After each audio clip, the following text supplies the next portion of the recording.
Right. Yes, now we're playing Pac-Man. This is an old classic that can't go wrong, I guess. So, I've been thinking about Pac-Man. You know this movie, The Cube, right? Yes, the Cube. Yeah, where it's a... Is it called Cube only? Oh yeah, it might be called Cube. From 97. Exactly. So there's this guy who's like wakes up in this big construction, and he has to like fight his way. Not fight his way, because there are other people there, but it's most like contraptions and traps and stuff like that. Right. And they're killed. And I think that Pac-Man isn't that like kind of the same scenario. It's this yellow thing that just finds himself in a maze. And he can't get out of there. He can't flee. He has to have to fight these monsters, and it just endlessly repeats. It seems like some kind of punishment for, I don't know. It's kind of a existentialistic. Isn't it? Isn't this a horrible situation? Destiny. I mean, like a Sisyphus stone. Exactly what I was thinking about. Roll it up the mountain. Oh no! Okay. But here it is. The possibility of death exists, and that I think is perhaps what makes it a little better than the Greek hell, so to speak. Because you can't get out of that hell. Precisely. I mean, in this case, death is perhaps liberating, but I don't know if death can be liberating, since, if you are to quote Epicurus, death isn't where you are, and you are not where death is, so death can't concern you. Meaning that if you suffer a lot, if you say you are being tortured, in any case, maybe it's irrational to wish for death, because you will never, experience the relief. No, but it's the relief that you want, though. Isn't just you don't want to feel this feeling. No, but you cannot experience the lack of you want to experience. Yeah, exactly. So is it rational to? No. Whoa. Okay, great. I did that. Was impressive. But as I said, is it rational to? To end it in a way that you are not there to experience the end of it. It sounds like a good argument, but it feels wrong at the same time. I have a hard time because intuitively we can't imagine death, our own death, because we are always observing. Suckers. Yeah, exactly. It's nice. But when you imagine your own death, you when you're not the dying moment, but when you imagine you. Okay. For example, this. If you imagine being dead, you are still, I just imagine this black field. Precise. But you are still stays the same. But, your subject is still indirectly a part of the thing you're imagining. Hey, you're not dead per se. You're some kind of you get another kind of reality. Exactly. The only way to imagine death, your own death, is to not imagine anything at all. Because if you are there imagining, you exist. Exactly. Even in that, even if it's only some kind of blackness that you see. Yeah. Death in reality, given that there is nothing after death, if you accept that there is no life after death, there's actually nothing. Yeah. You can't imagine nothing, because then it's impossible. To imagine something, you have to imagine something. It's quite, it's a truism. Yep. I agree. So what I'm trying to say with that is. That's why it feels like it's a good idea to kill yourself if you're suffering a lot, because you have this irrational sense of being, even in the concept of death. But you're not saying that it's a bad idea, though, right? No, I'm saying that it would be like jumping on one leg, completely meaningless. You simply have to do something, which is, of course... oh my god. Yeah. Yeah. I wasn't really paying attention. Yeah. You weren't? Kind of. Well, anyway, you see, what I'm saying is that you have to waste energy killing yourself, right? And since you will gain nothing from it, it's a waste of energy. A real waste. I mean, you have nothing. It's like getting up, running around your block 2 times naked, and you get nothing for it. You would never do that, right? If you truly understood the concept of death, that it is nothing, that you have nothing to do with it, you will never, earn anything from it, then you died. I have to try this once more. Yeah. Okay, try. Keep on talking. So the concept of death, I think, but simply put, killing yourself is irrational. But is it irrational though? I mean, since what you're saying, it's not rational. It's not rational. It's just but it's irrational since you would never waste energy you will never do something that you... Why? How can it be rational to act? If you could kill yourself by just thinking it, sure. Yeah, or, but you always have to, do some scheme of No, that's not true. For example, let's imagine that you're standing on a train track. You're already standing there. The only thing you have to do is just stand there and wait. Yeah. So I mean, it's wasting energy to actually move. So would it be irrational to move then?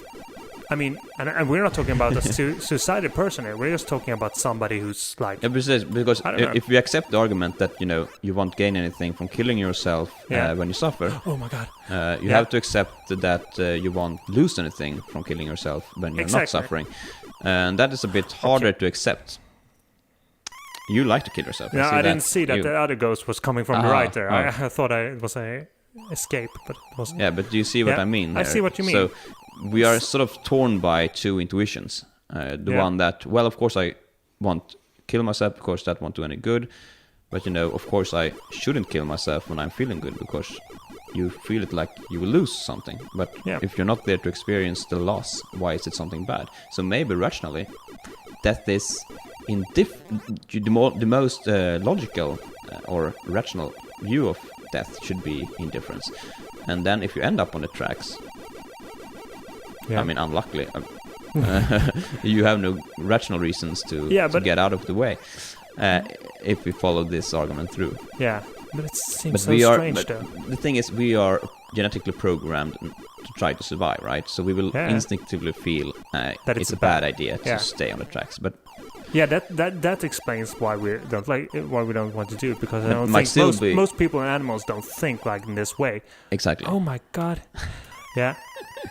Exactly. So I'm just saying that why we feel so reluctant to the idea might be because of instinct rather than that there is a good argument against the indifference towards death. So should you be able then to, like, if somebody asks you, well, does it really matter if you die?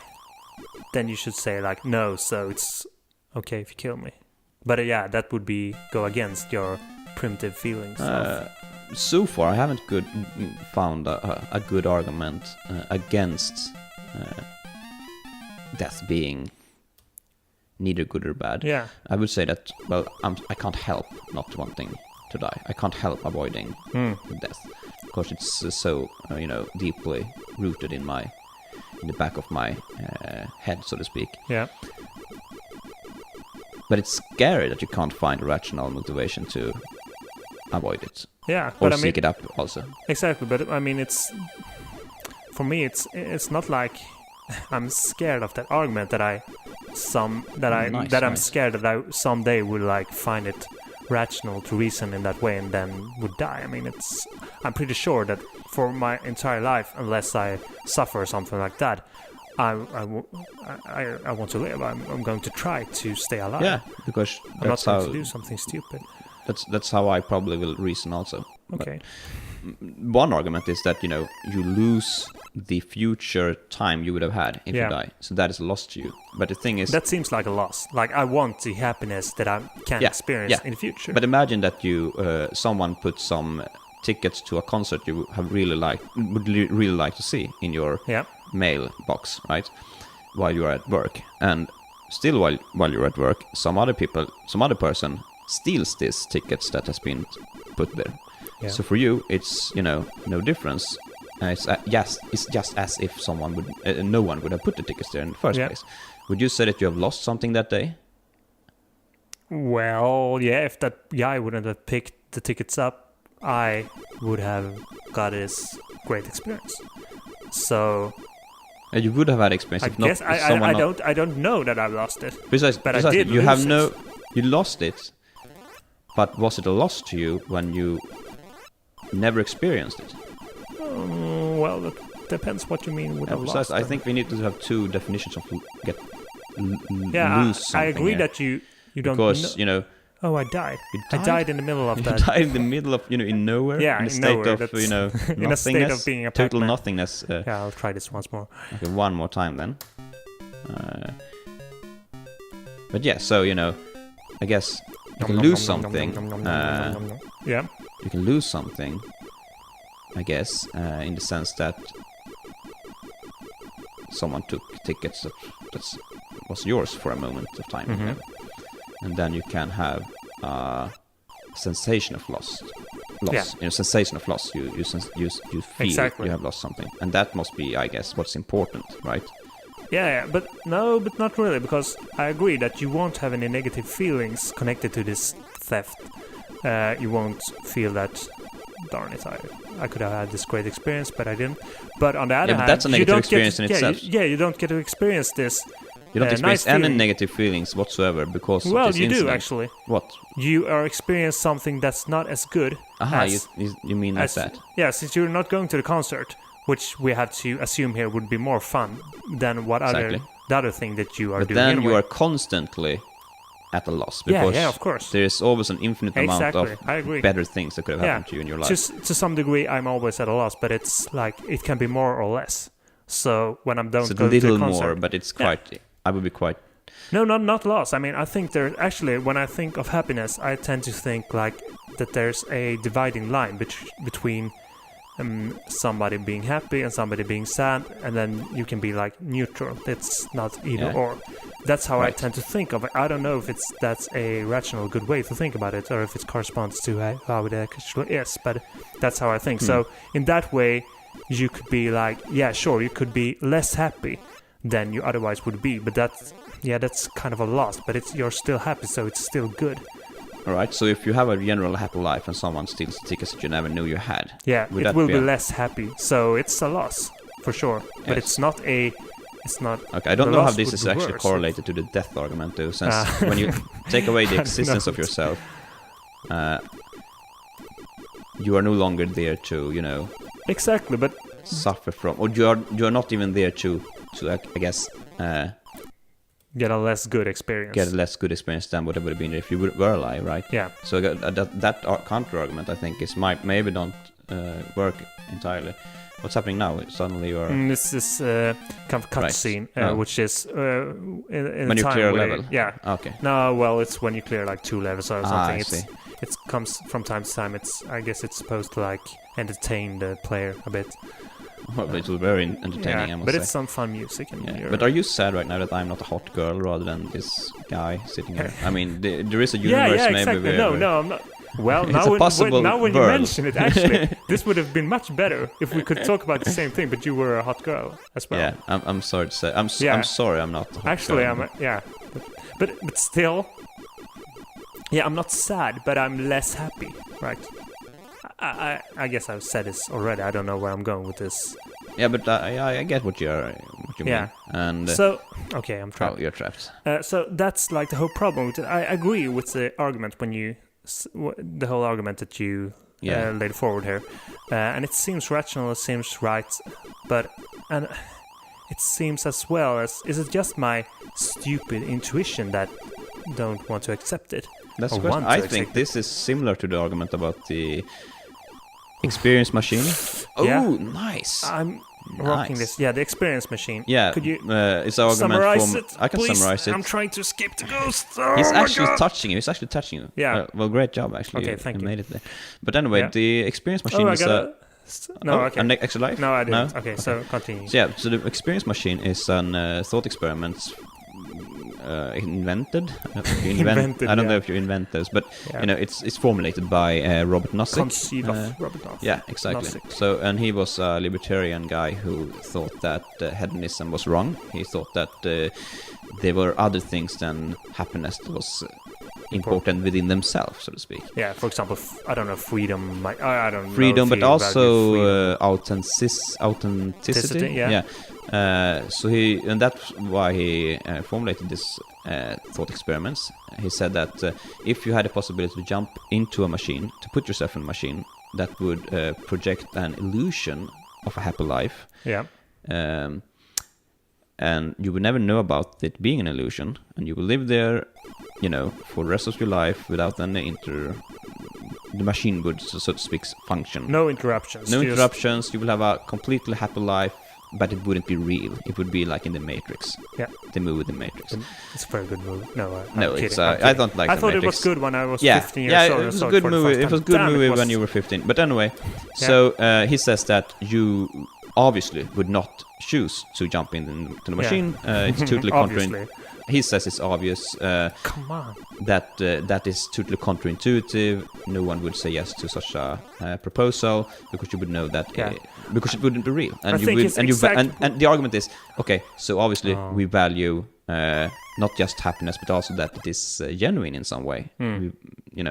But I think the reason we tend to reject that, is because we simply cannot imagine not knowing it's an illusion. Yeah. Because when we imagine the simulated world, we know that it is an illusion. Yeah, we can't unthink that. We're imagining us being in this machine, hooked up to different kind of devices. And so we will react to the stimuli of knowing about the illusion.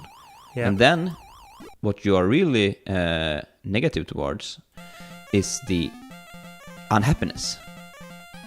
Unhappiness of being in an illusion rather than happiness that isn't real, so to speak. And I think you are fooling yourself in the argument of death in the same way. You have some kind of